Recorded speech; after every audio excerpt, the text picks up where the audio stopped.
Mudah-mudahan Kang Deddy itu saya doakan menjadi RI 1 di Republik Pancasila itu. Kenapa kok saya komentari seperti itu ya? Karena kalau nanti Republik Indonesia dipegang anak-anak yang tidak ngerti adat moral dan kepribadian, hancur negeri ini. Dalam banyak budaya lokal kan, misalnya alam, gunung, ya, terus kemudian laut, pohon, itu kan sering dijadikan tempat peristirahatan jiwa. Nah, apa yang ingin Iyang katakan tentang hubungan antara manusia, alam, dan kematian ini? Kita pengen kembali ke bagaimana kemudian Iyang menjadi saksi sejarah kematian wafatnya founding fathers kita, Bung Karno. Kan ini terjadi banyak misteri ya. Tuhan atau semesta memfasilitasi komunikasi itu lewat mimpi misalnya. Bisa juga ya, mimpi itu dibagi 3. Titiyoni, Gondoyoni, Puspotajem. Titiyoni, Gondoyoni, Puspotajem. Ya, Puspotajem Titiyoni itu yang ngimpine kembangane wong turu. Jadi wong turu iki mesti ya. duwe ngimpi. Lalu Gondoyoni adalah firasat yang mungkin perlu dicermati oleh sang pemimpi. Yang Puspotajem tuh mimpi yang harus dilakukan. Ada periode waktu nggak? Misalnya jam berapa sampai jam berapa gitu.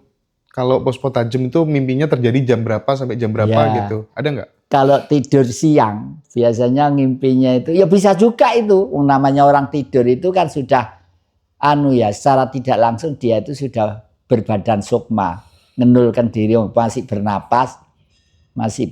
Jadi tidak ada kepastian jam segini enggak ya? Enggak ada. Oke. Saya juga sering jam 4 pagi itu, saya kan bangun tuh jam 9.10. Jam 4 tuh kadang-kadang ngimpi dan kadang-kadang bener. Kadang-kadang bener. Terus gini yang Jati, dalam banyak budaya lokal kan, misalnya alam, gunung, ya, terus kemudian laut, pohon, itu kan sering dijadikan tempat peristirahatan jiwa. Nah, apa yang ingin Iyang katakan tentang hubungan antara manusia, alam, dan kematian ini? Jadi alam dengan kematian itu merupakan satu kesatuan sifat dan jiwa ya, karena alam itu, karena jiwa kita itu dari alam. Yang tadi saya ceritakan, daging dari bumi, darah dari api, tulang dari air. Jadi kalau kita menyatu dengan alam itu pasti kuat. Nah, Raja Ternate itu panglima perangnya itu binatang dulu itu. Yang satu burung gagak, yang satu itu anjing. Burung gagak tugasnya apa? Musuh dari utara, misalnya dari daratan utara tuh. Gagak terbang ke situ lalu pulang tuh mancik di pundak sini. Raja Ternate itu mundak sini lalu kau bahasanya ngerti yang beliau memang menyatu dengan Setelah itu anjing disuruh, sudah kamu ke utara. Sudah sampai Tuban apa sampai Gresik iku anjing ke sana. Pulang, anjing itu binatang tuh peka. Begitu tidur, telinganya ditempelkan di bumi. Tahu getaran di sana ada kuda, jumlahnya banyak atau 1 atau 2 itu tahu. Nah, itulah pentingnya antara manusia dan alam sekitarnya untuk kerjasama. Terus gini yang ajaran kearifan lokal Nusantara kita itu kan mengenal yang namanya mati sebelum mati. Mati sebelum mati gitu. Nah, memaknai mati sebelum mati itu kalau menurut Yang Jati gimana gitu? Apakah itu pintu untuk menuju kesadaran yang sejati begitu? Jadi mati sebelum mati itu merupakan tuntunan untuk supaya kita belajar tentang kematian. Kematian kok dibelajari? Karena mesti datang. Yang nanti itu tidak pernah belajar, datangnya kaget. Loh kok ini. Karena apa? Karena waktu mati, waktu berbentuk sukma, pikiran itu masih ada. Cuma jasmani yang tidak ada. Nah ini, jadi kalau kita biasakan mati, itu disebut warogo sukmo. Warogo sukmo, misalnya saya melihat 1500 tahun sebelum Masehi. Udah, saya duduk sebentar, syaratnya bakar dupo bagi saya ya. Karena baru bau wangi-wangian itu masih bagus lah, relevan daripada Mau meditasi meneng kok ambune apek ya nggak enak lah ya. Nggih. Itu. Nah itu terus begitu saya untuk mengenulkan diri Paraga Sukma. Lalu pergi kemana terserah saya, mau ke Jakarta kayak mau ke Bali kayak mau ke mana. Nah itu biasanya tahu tentang di sana nanti begini gitu. Iya. Iya. Itu sebenarnya semua orang bisa melatih sendiri dengan cara dan senyamannya sendiri atau perlu kemudian harus dibimbing khusus atau gimana kalau versi Jawa? Orang kalau Ya, pengen belajar mati sebelum mati itu. umpama sekolah itu sebenarnya kurikulumnya itu harus ada. Oke. Tapi kemampuan lulus dan tidaknya itu kan tergantung kemampuan pribadi masing-masing.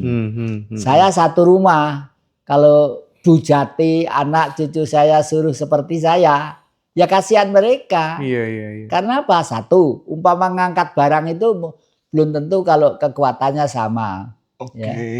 Yang kedua, setiap orang itu punya kodrat dan kewajiban masing-masing. Yang ketiga, dia itu inkarnasi apa reinkarnasi. Nah ini.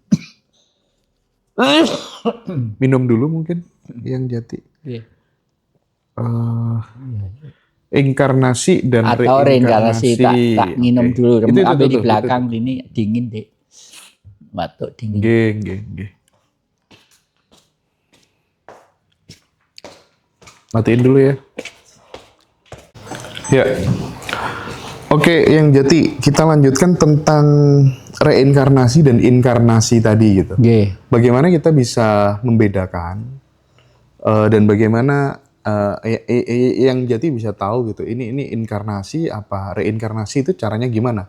Definisinya apa gitu? Definisinya begini, kalau inkarnasi itu tadi karena belum ke surga, masih harus turun kembali ya. Kalau orang Jawa mempunyai teori begini, manusia itu kalau hidup 4 sampai 10 kali, yang ke-9 itu masih baik saja. Tidak pernah ngerasani orang, tidak pernah, baik saja. Lahir yang ke-10 itu menjadi binatang berkaki 4. Waduh. Kalau sudah menjadi binatang berkaki 4, jadi harimau misal, makan kijang atau makan binatang lain, tidak dosa. Minum darahnya nggak dosa. Karena hukumnya memang sudah begitu. Sudah begitu. Nah kalau andai kata seperti itu, yang ini lahir ke 10, lah iso dadi kucing Anggora. Sing cantik, dadi ngalor ngidul digendongi bocah ayu gitu. Judulnya tetap Bocah Ayu ya. Bocah ayu. Tapi gini deh, saya pengen kembali ke bagaimana kemudian yang menjadi saksi sejarah kematian wafatnya founding fathers kita, Bung Karno. Kan ini terjadi banyak misteri ya. Iya. Nah, mungkin bisa diungkap gitu supaya teman-teman yang baru join di Ngaji Roso itu menjadi oh gini toh proses wafatnya beliau itu gitu. Iya. Jadi tadi itu saya katakan moksa apa yang pertama itu versi Pangeran Diponegoro, yang kedua Joyoboyo, yang ketiga Bung Karno. Nah itu makanya. Itu moksa yang paling sempurna. Karena apa? Karena beliau itu subjek dunia, subjek nasional dan internasional. Kenapa? Harus ada subjek pelaku utama. Karena kemurahan Sang Maha Kuasa itu.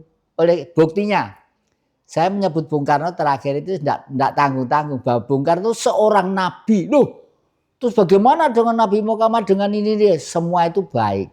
Nabi itu di dalam ensiklopedia buku artinya pemimpin. Setiap kurun waktu tertentu pasti lahir seorang pemimpin. Oke. Jadi kalau manusia hidup tahun 2025 masih ngotot berpedoman metode kepemimpinan tahun 2000 atau tahun 1400 tahun yang lalu, ya ketinggalan zaman, ditinggal sama teknologi, ditinggal sama anak-anak muda yang modern. Kita kembali ke proses kematian beliau tadi, yang jadi misteri itu gimana? Nah, misteri itu buktinya begini, pada waktu beliau meninggal, beliau itu kan sangat cinta sama Bung Karno, sama Jati Kusumo ini. Ya, waktu meninggal di antara yang putri yang kakung, Jati kelas berapa? Kelas 2 Pak SMA. Ya wis, sinau sing sregep ya Le. Setelah itu melanjutkan kuliah di Jakarta, nanti dia biar diuruin dalang Pak Gito Swoko. Dalangnya dari Kademangan. Le, inget-inget loh. Ini di makam Yang Putri Yang Kakung. Jatim besok yang terus nih Bapak. Bilang seperti itu. Makanya saya tidak pernah bisa tidur. Negeri ini semakin lama semakin tidak karu-karuan. Semakin lama semakin tidak karu-karuan. Oleh karena itu 2008 saya mengumpulkan raja-raja di Trawulan sana. Karena apa? Karena sebelum merdeka ratusan tahun yang lalu di sini sudah ada raja-raja. Dan raja-raja itu kaya raya. Tanah-tanah hampir seluruh Nusantara ini, seluruh Asia, hampir punya beliau. Dan ini ada kaitannya dengan dana amanah. Yeah. Real ada itu. Pas proses kematian Bung Karno tadi yang katanya soal jasad yang dipindah dan lain sebagainya itu sebenarnya gimana sih? Ya, terus waktu beliau meninggal saya dikasih tahu sama Ibu Bu Hardoyo, kakaknya, Le, dalam. Bung Karno sedo, jadi nanti harus turun ke liang lahat dan ikut menerima beliau. Gitu, ikut menerima beliau gitu. Nggih, Bu. Saya ikut menerima. Terus satu itu kan 10 meter dari makam Bendogrit yang sekarang, agak ke bawah gitu. Terus 1 bulan kemudian, 1 tahun apa 1 bulan ya lebih hampir 1 tahun lah, ada dawuh orang tua dari Bali bahwa Bung Karno harus dimakamkan antara Yang Putri Yang Kakung. Terus Ibu paling dawuh lagi, jadi itu apa? Bung Karno mau dipindah ke antara Yang Putri Yang Kakung. Jati turun sendiri, orang lain tidak boleh. Wong tulang-tulang aja kan ringan nanti. Gih, saya turun Mas. Jentian 1 aja tulang tidak ada. Jentian 1 tulang tidak ada. Yang ada itu hanya kain putih. Itu saya simpan di rumah sekarang. Itu jadi artinya apa? Disinilah saya sadar bahwa beliau itu masih dibutuhkan oleh dunia. Kenapa? Karena Bung Karno terbukti pada waktu tanggal 30 September tahun 60 pidato di PBB, Perserikatan Bangsa-Bangsa. We have the five principles of Indonesia, belief of God, nationalism, humanity, democratic and social justice. Waduh, tepuk tangan gemuruh manusia se-Indonesia itu. Ya. Terbukti bahwa Pancasila itu adalah relevansi perwujudan baru di abad ketiga ini untuk mengaspirasikan teori-teori yang lama-lama itu. Dan orang seluruh dunia tepuk tangan gemuruh, berarti Pancasila itu ideologi dunia. Oleh karena itu harus berani mengatakan bahwa Pancasila adalah wahyu yang diberikan kepada Bung Karno. Oke, tadi beda antara itu yang Jati inkarnasi sama reinkarnasi. Ya. Bedanya apa tadi? Kalau inkarnasi itu di mong leluhur, kalau reinkarnasi itu lahir kembali ya. Oke, inkarnasi di mong leluhur itu maksudnya gimana? Jadi gini, leluhur itu kalau sudah meninggal kan tidak langsung surga gitu enggak. Ya, ditelkin, didoakan, ditalili masuk surga kok enak. Ya koruptor-koruptor senang kalau begitu. Kalau orang Nasrani ditumpangi salib 24 karat 50 kilo, nyanyi-nyanyi naik surga. Kalau kok enak, tetap tidak. Itu tidak ada, itu hanya ajaran sekian ratus tahun yang lalu aja atau ribuan tahun yang lalu. Konsekuensi logis dari pikiran kita waktu hidup itu apa? Kalau saya ngobrol dengan Ngaji Roso ini semua, saya menggiring orang untuk supaya beliau yang mendengarkan yang untung. Saya yang dosa saya semakin besar. Karena gunuman saya itu akan mempengaruhi mereka dalam hal yang tidak baik. Termasuk surga dan neraka. Dari surga dan neraka itu adalah di bumi waktu kita hidup ini. Ya. Yang inkarnasi tadi itu gimana kaitannya sama di bimbing roh tadi? Yang inkarnasi itu begini. Misalnya ini saya boleh lihat Mas Indra apa adik-adik terserah. Boleh. Mas Indra ya. Ya Tuhan, ya Allah yang Maha Pengasih lagi penyayang, Engkaulah yang menciptakan seluruh titah di bumi ini. Atas perkenanmu, hamba pengen mengetahui siapa Mas Indra ini sebenarnya. Terah dari darah ibu atau bapak? Dari darah ibu, Eyang Putri, Buyut Putri, uget-uget gantung siwur. Jadi darah ibu, Yang Putri, Buyut, baru ke uget-uget gantung siwur, baru laki. Maka dari itu Mas Hendra itu hatinya lembut, tidak pernah berhenti bicara tentang kondisi zaman ini lewat bibirnya Eyang atau bibirnya siapa saja. Saya ngikuti terus kok. Gitu. Itu kalau nggak reinkarnasi dari itu nggak mungkin. Kalau manusia biasa saja yang dipikirkan bagaimana makan hari ini, bagaimana hari ini, ya itu aja. Ada panggilan jiwa gitu. Ada panggilan jiwa yang tidak bisa kita tolak. Oke. Kemudian gini yang jadi, berarti kan leluhur-leluhur kita memandang kematian itu bukan hanya sekadar dosa dan pahala gitu ya, tapi lebih dalam daripada itu, nih kaitannya dengan konteks siklus jiwa dan berkelanjutannya roh gitu ya. Betul. Oke. Roh membersihkan diri tadi itu. Nah, mungkin jika boleh menyampaikan satu pesan kepada generasi muda gitu tentang kematian yang berdasarkan warisan leluhur kita gitu, apa yang seharusnya mereka pahami lebih dulu gitu?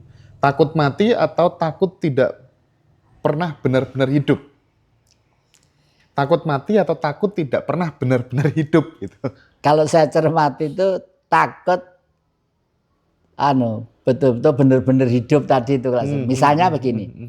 Kemarin itu Kang Deddy di Jawa Barat, itu kan beliau itu nyebar bunga-bunga di tempat-tempat leluhur, entah berbentuk patung atau tempat apa, menyebar.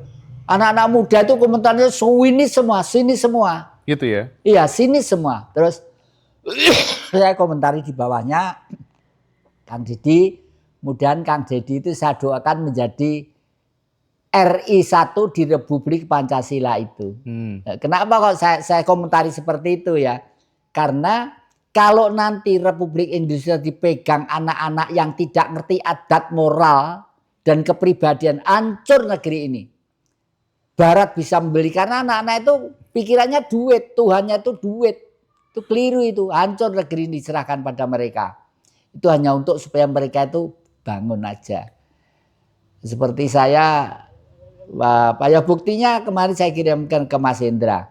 Saya itu mencintai Bumi Singosari karena tempat saya itu tempat bekas kerajaan leluhur. Loh, kok siang-siang jam 10 siang di atas jembatan saya itu keluar pelangi yang hanya 10 menit. Itu kan tidak bisa dibuat pelangi itu kan. Hanya 10 menit anehnya itu. Tapi gini yang, misal ada orang yang mati nih ya. Saya jadi penasaran gitu. Apa yang terjadi pada jiwa menurut ajaran leluhur kita ketika 1 detik setelah kematian itu terjadi gitu? Hilang, sudah nggak ada nafas gitu. Dan bagaimana ritual-ritual leluhur itu membantu proses peralihan itu agar tetap dalam harmoni gitu. Gimana? Jadi pikiran saya tentang itu, kalau orang itu ya yang sadar sang jiwa tadi itu.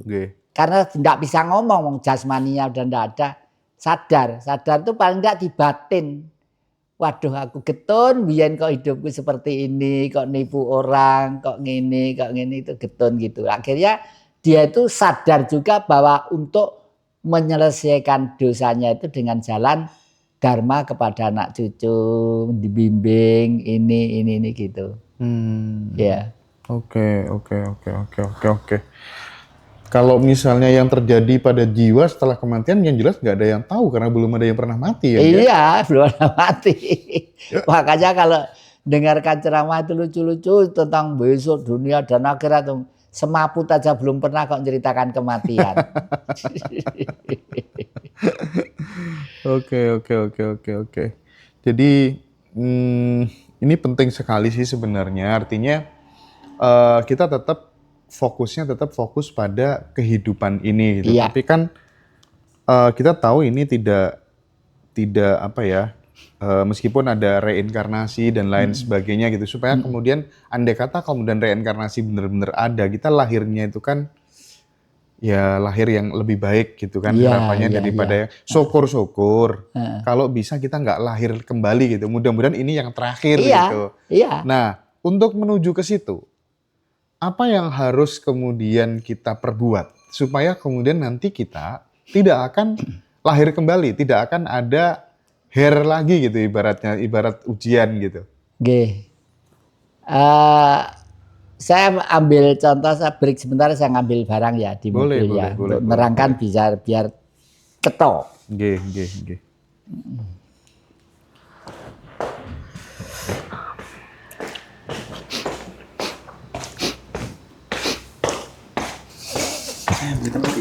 Nggak usah, nggak usah. Ini dek diminum.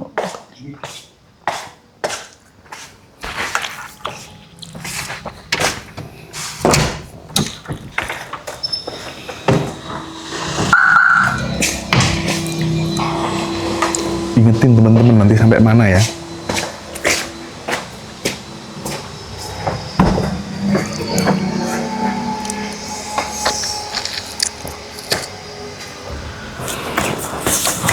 Masih ngetasi nggak waktunya ini?